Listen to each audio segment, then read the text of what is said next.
Bonjour à tous, j'espère que vous vous portez bien. C'est Adil Abdelghazik, je suis à votre service. Aujourd'hui, nous allons travailler sur les vocabulaires des membres de la famille en français. J'espère que vous allez me suivre jusqu'à la fin de la vidéo pour que je puisse vous expliquer en détail. Salam و عرض احترام، امیدوار هستم که جور و صحتمند باشید.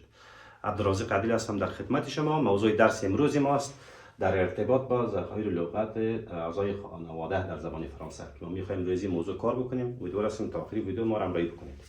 یعنی موضوع درس ما چی است دوستان عزیز؟ les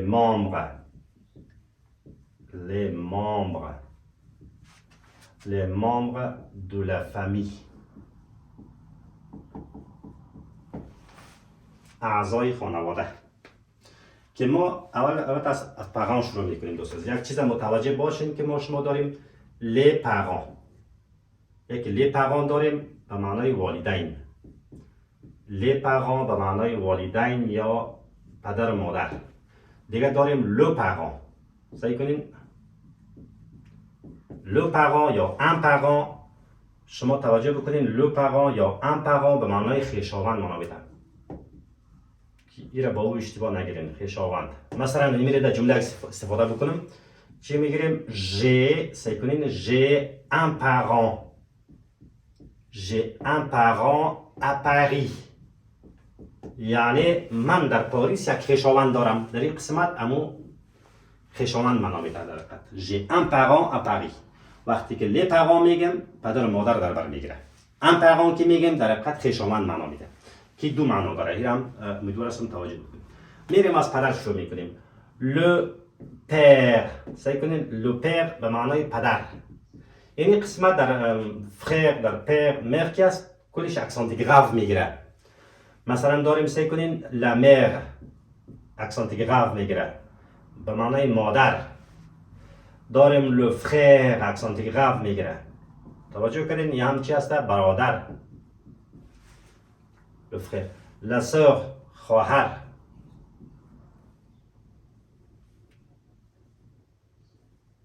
sœur به معنای خواهر.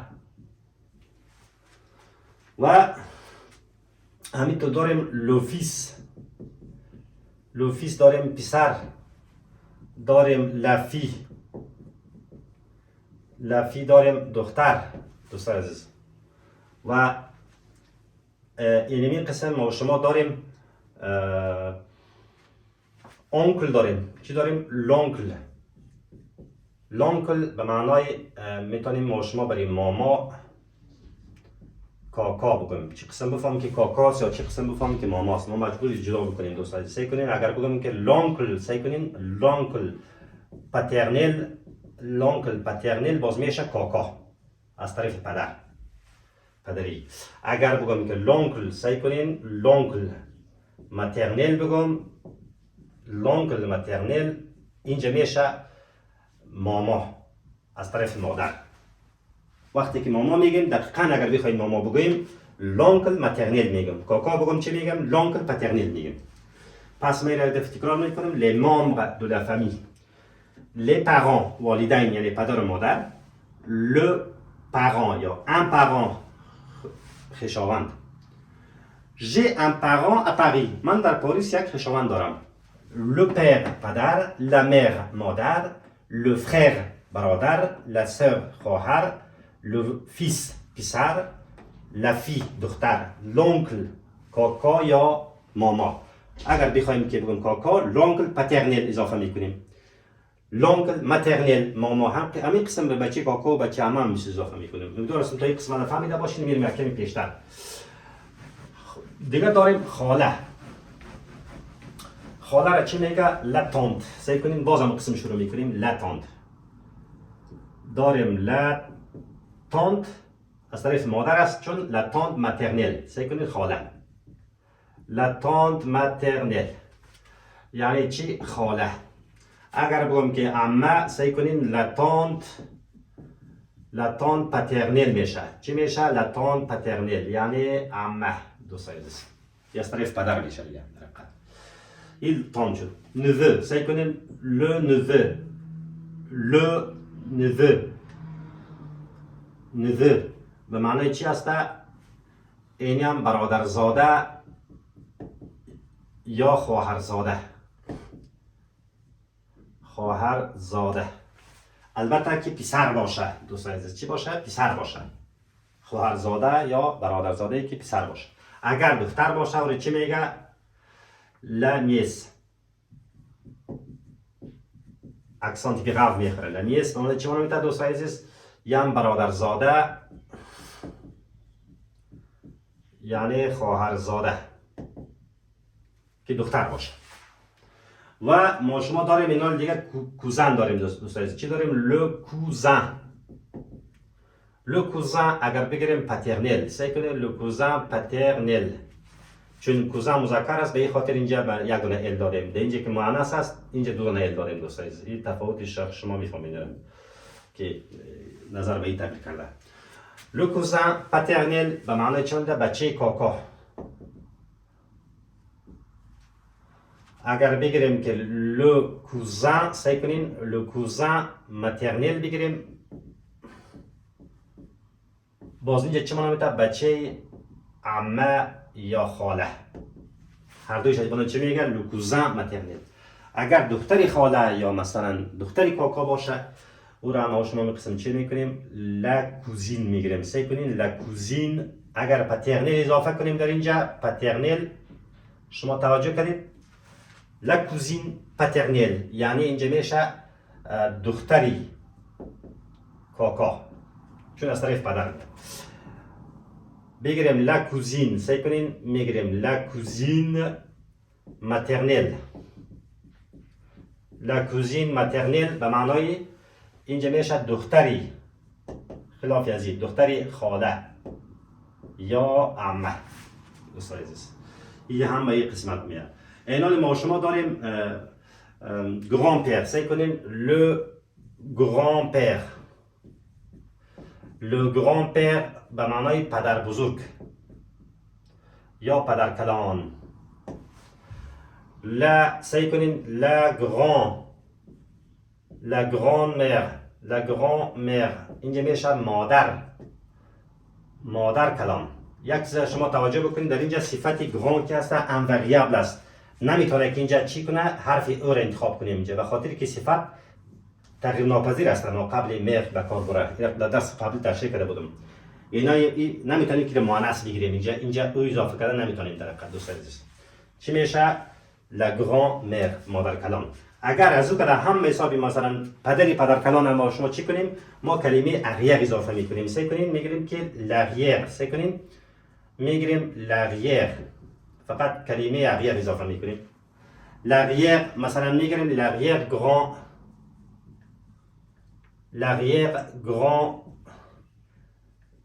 لاغیر گران میر یعنی مادری در حقیقت. سعی کنین مادری مادر کلان. اگر همین قسم شما مثلا پدر کلان بگویم چی بگم؟ لاغیر گران پیر، یک لاغیر پس اینی کلمه لاغیر در اینجا اضافه میکنیم در حقیقت دوستان. یعنی اضافه کردن بعد از اون چی میکنیم؟ گران پیر نام میبریم، یعنی پدر کلان همین قسم به کار میره.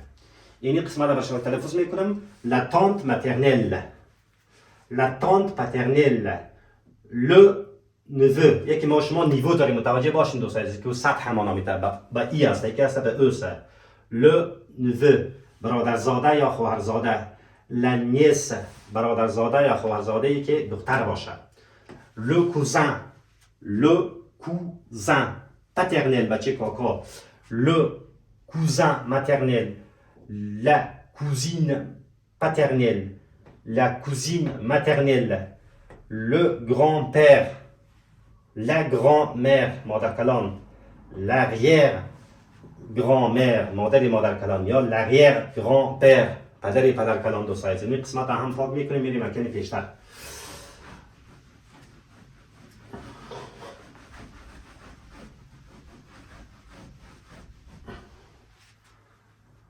خب ما شما داریم پوتی فیس دوستان عزیز. چی داریم؟ پوتی فیس یعنی فرزند پسر،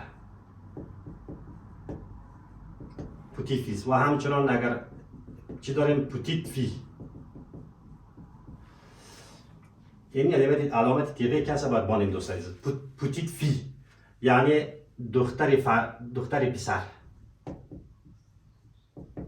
همچنان ما شما مثلا داریم که اگر گران استفاده بکنیم سعی کنین گران، مثلا این گران فیس، این نوا پسر میگه، مثلا نواسک میگه ما شما. همینطور گران فی، همین نواسی دختری باشه. دوست زور به او قسم کار میبریم. اگر بازم از او که خود باشه ما شما پسوندی اغییر به کار میبریم. اغییر باید فراموش نکنیم دوست عزیز. و دیگه ما شما داریم دوست عزیز بون پیر. چی داریم؟ بون پیر، یعنی بون پیر خسور. و دیگه داریم ما شما چی داریم؟ بو فیس. بو فیس داماد دوست عزیز، بو فیس. دیگه داریم بو فریر، داریم خسوربره. و همچنان برای بل فی داریم دوست عزیز. چی داریم؟ بل فی. بل فی یعنی عروس. ما شما داریم به یوازی عروس میتونیم بگیم که لبرو. سعی کنیم دوست عزیز لبرو هم به معنای چی معنی میده؟ عروس. یا داماد میتونیم بگیم لژاندر. سعی کنیم چی میگیریم؟ لژاندر هم داماد میگه. لژاندر داماد میتونیم بگیم. دیگه ما شما داریم امی برادری که ناتنی باشه، تنی نباشه، چه میگه؟ دومی. فقط چی میگم؟ دومی فریر. میتونیم بگم که برادر ناتنی دوست عزیز. همین قسم دومی پیشوانی دومی رو اضافه کرده میریم. دومی سر یعنی خواهر ناتنی. فقط کلمه ما چیز اضافه میکنیم دومی رو به کار میبریم دوست عزیز. و لی بون پاران. و چی میگیریم؟ لی بو پاران یعنی که خشوع چی رو در بر بگیره؟ خسور رو در بر بگیره هر دوش. و یک کلمه دیگر هم اضافه میکنم به معنای که پولیگامی داریم، یک پولیاندری داریم دوست عزیز. پولیگامی ما شما داریم چی؟ پولیگامی. و دیگه داریم پولیاندری. پولیگامی به معنای چند همسری. این هم به معنای چند شوهری. پولیاندری، پولیگامی. حالا یک دفعه تلفظ میکنم برای شما دوست عزیز. پوتی فیس فرزند پسر. پوتیت فی دختر پسر. گران فیس نوای پسر، نواسه. همین قسم برای دوازه دختری هم به کار میبریم. بو پیر، بو پیر، بو فیس داماد، بو پیر خسور. بل میر هم برش میشم خشوع دوست عزیز. اینجا نشته میکنم براتون. بل میر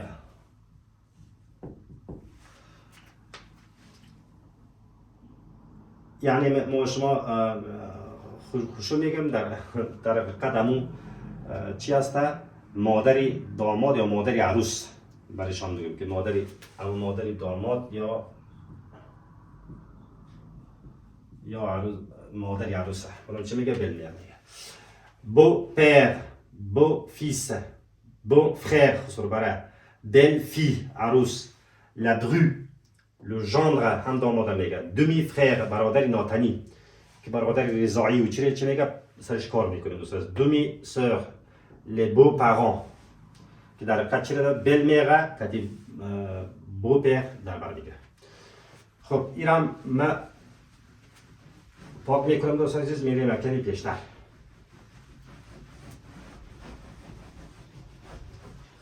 ما شما دیگه داریم لوپر. سعی کنین لوپر ادوپتیف یعنی ما شما میگم پدرخوانده. همین قسم چی میگیریم؟ لامر. سعی کنین لامر ادوپتیو. ادوپتیو شما میفهمید که مؤنث است، به این خاطر اینجا ما مؤنث تفریق داریم. اینجا که مذکر بود به این خاطر مذکر بود. la mère adoptive یعنی مادرخوانده مادرخوانده برشان میگیم دوست عزیز. و همین قسم فیس سعی کنین لو فیس ادوپتیف یعنی چی میگیریم؟ همین قسم پسر خوانده یا فرزندی میگیریم یا مثلا چی میگیریم؟ فرزندی که ما شما میگیم چی میگن؟ لو فیس ادوپتیف. اگر دختر هم فرزندی میگیری چی میگن؟ لا فی ادوپتیف. لا فی ادوپتیو این از دختری باشه دوست عزیز.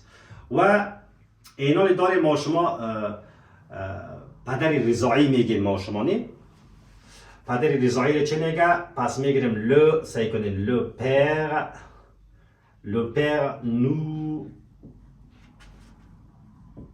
nourricier. Le père nourricier. پدر رضاعی یا میتونیم همچنان برش پدر خوانده بگیم. پدر رضاعی چی میگه؟ Le père nourricier. اگر مادر رضاعی بگم چی میگیم؟ La mère سعی کنین La mère nourricière. اینجا که اکسانتی که قبل اضافه کردیم دوست. مادر رضاعی در حقیقت. یا مثلا برای پدر میتونیم که le père nourricier یا le père d'accueil همچنان برایشان میگیم دوستای عزیز. و مثلا دیگه داریم پدر تعمیدی داریم نه شما نه چی داریم؟ le parent میگیم. چی میگیم؟ le parent یعنی پدرخوانده که چی باشه؟ پدرخوانده یا پدر تعمیدی بگیم برای شما پدر تعمیدی. همین قسم برای مادر داریم ما شما. مثلا داریم خودیم چی میگه؟ مغن. سعی کنین ببخشید مغن هم به معنای مادر خوانده یا مادر تعمیدی داریم. و همین پسر تعمیدی را برشان چی میگه؟ لو فیول.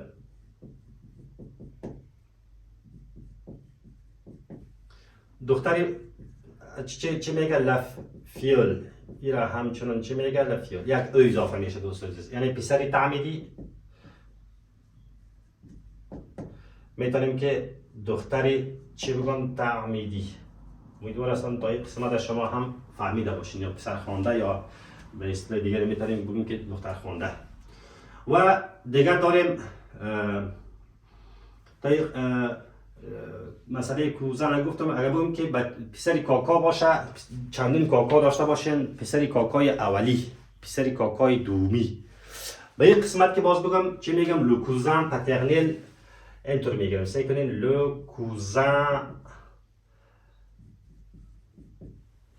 لو کوزن پترنل ژرمن یعنی پسر سعی کنین پسر کاکای اولی پسر کاکا باشه اولش باشه یعنی پسر کاکا همون کلانش در خانواده هم اولش بنام چت میکنه le cousin paternel germain دوست عزیز. و لپروش هم چی داریم؟ نزدیکا خویشاوند هم چی میگه؟ باز دیگه چی میگه؟ غیر از اینکه ما شما پیغام داشتیم دیگه چی میگه؟ لپروش هم به معنای خویشاوند میگه. این دفعه تکرار میکنم برای شما. le père adoptif la mère adoptive le fils adoptif la fille adoptive le père nourricier la mère nourricière مادر رضاعی le parent پدر خوانده یا پدر تعمیدی la marraine به معنای مادر خوانده مادر تعمیدی le fiole دو دانه ال که هست اینجا تلفظ نمیشه دوستای عزیز. نه le fiole la fiole le cousin paternel germain یا le proche خویشاوند میگه دوستای عزیز. این قسمت هم برای شما پاک میکنم میرم یک کمکی همین پرورش کار میکنیم.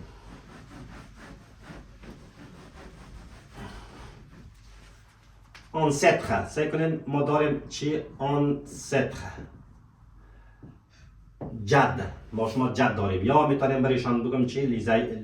لیزایو اکسانت خیمه. لیزایو همچنان چی میگه؟ جد یا پدر بزرگ. لیزایو. و خود ارتباط فامیلی رو چه میگه؟ لپارنته، یعنی ارتباط فامیلی. Quel est votre lien de parenté؟ ارتباط فامیلی شما چی است با او؟ avec lui. مثلا دیگه داریم دوستای عزیز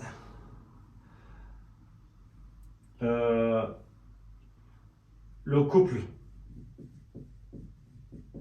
یعنی زوج، زن و شوهر. دوستای عزیز دیگه داریم توتور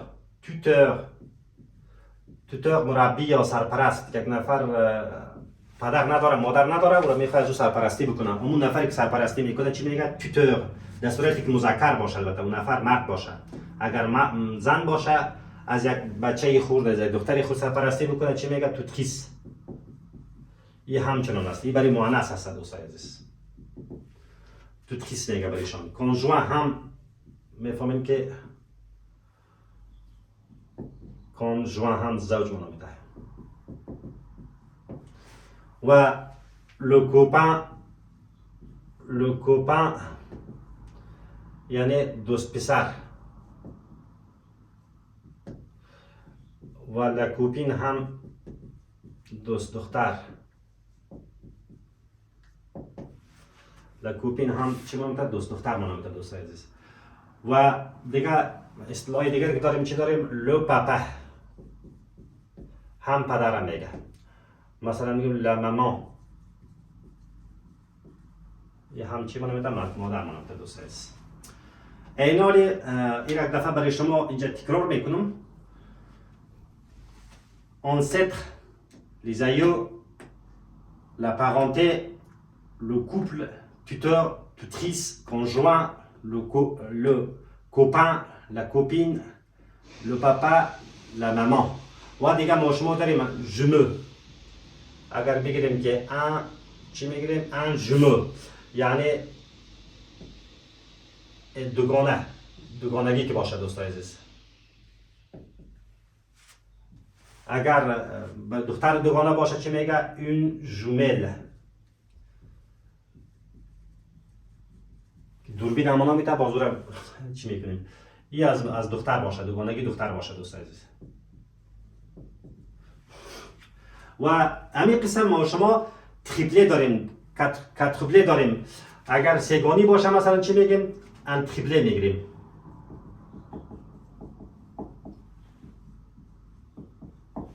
دوستای عزیز اگر مؤنث باشه مثلا سگانی باشه اون تریپله به این شکل میگیریم. سعی کنیم یک او اضافه میکنیم. یا همچنان که اگر دختر باشه سگانی دیگه. و مثلا داریم کاتریپله داریم. مثلا چی داریم؟ کاتریپله داریم. کاتریپله داریم یعنی چهارگانه باشه. همین قسم پیش میریم ما شما. چهارگانه باشه. یک طفلی چهارگانه اگر مؤنث باشه یک دانه او اضافه میکنیم. اگر چهارش دختر باشه به منظورش هست که یعنی طفل اضافه میکنیم. و دیگه داریم ما شما اینه داریم. موضوع چی هست دوستای عزیز؟ اینه به معنای اونمو اینجا اکسان شتو بیتین. برای چی به کار میره؟ برای خواهر و برادری بزرگ در فامیل، یا یک خواهر یا که به حساب چی بزرگ باشه اینه. یا مثلا میگیم اینه پسری بزرگ فامیل باشه. چی باشه؟ پسری بزرگ فامیل باشه. مثلا اگر دختر باشه بزرگش چی میشه؟ اینه یک دونه ایکس میشه. مثلا ایله یک مثال میتونم برای شما. ایله پلوز اینه dans la famille. او در فامیل بزرگ خانه است. در حقیقت چون میگم بزرگ خانه است. اینی اگر دختر باشه اینزی استفاده میکنیم. همچنان که البته کوچک اگر در فامیل یک نفر مثلا کوچک است بسیار کوچکترین میشه. یک طفلی کوچک باشه از بعد دیگه نباشه. ما شما داریم کده. این برای پسر باشه کوچک خانه. کوچک فامیل. اگر دختر باشه باز میفهمید که شما کدت میشه دوست عزیز. یعنی کوچک فامیلی که دختر باشه، یعنی اینجا نوشته میکنم مؤنث و اینجا نوشته میکنم مذکر دوست عزیز. یعنی هم بود تا به اینجا. این قسمت کدت استفاده میشه. اینه و اگر باش کسایی که مسن باشه سالکده باشه اژه میگه. چی میگه دوست عزیز؟ اژه. سالکده باشه. یعنی قسمت خیلی پاک میکنیم. ما میریم یک روی چند تا فعل کار میکنیم.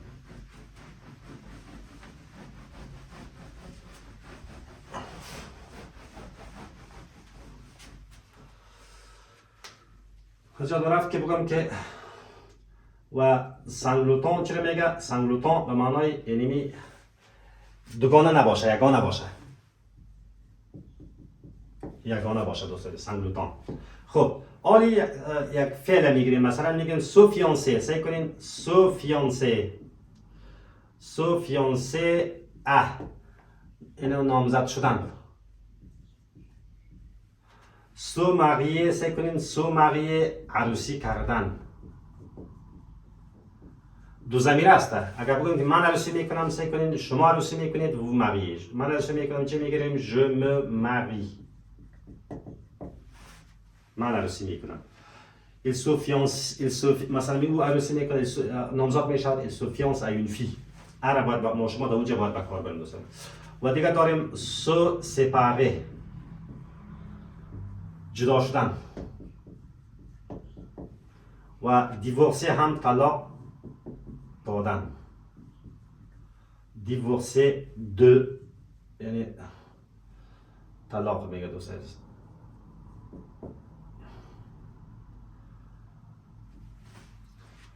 و célébrer le mariage. سعی کنین célébrer le mariage. célébrer le mariage یعنی عروسی را جشن گرفتن.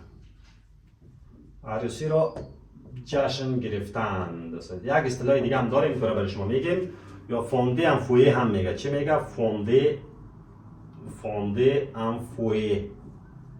فونده ان فویه یعنی معنی از عروسی خود جشن گرفتن دوستان. عروسی چی خواستگاری کردن چی میگه؟ دومانده. سعی کنید دوستان عزیز دومانده en mariage یعنی خواستگاری کردن.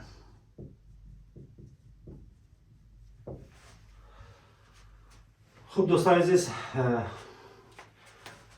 la dispute غیر ایران به شما در کار شما بیاد. la dispute conjugale نزاع یا جنگ، مثلا چی بگم برای شما؟ جنگ زن و شوهر. زن و شوهر. یک دفعه تکرار میکنم برای شما دوست عزیز. سنگلوتان یگانه بیاره، به حساب دوگانه نباشه. طفل. سو فیانسه نامزد شدن. سو ماریه عروسی کردن. مثلا او یک مثال برای شما بیتم که اون نامزد میشه. چی میگیم؟ il se fiance à une fille یا à sa cousine. و دختری خاله خود نامزد میشود. سعی کن se fiance. je me marie. se séparer. divorcer de. célébrer le mariage. fonder un foyer. demander en mariage. la dispute conjugale. اینا هم بود درس امروز ما در ارتباط به اعضای خانواده دوستان. امیدوار هستم تا این قسمت فهمیده شد. بعضی لغتایی که از پیش من مانده باشد دوستان میتونن در کامنت بنویسن. امیدوار هستم تا این قسمت فهمیده باشید. و السلام علیکم و رحمت الله و برکاته.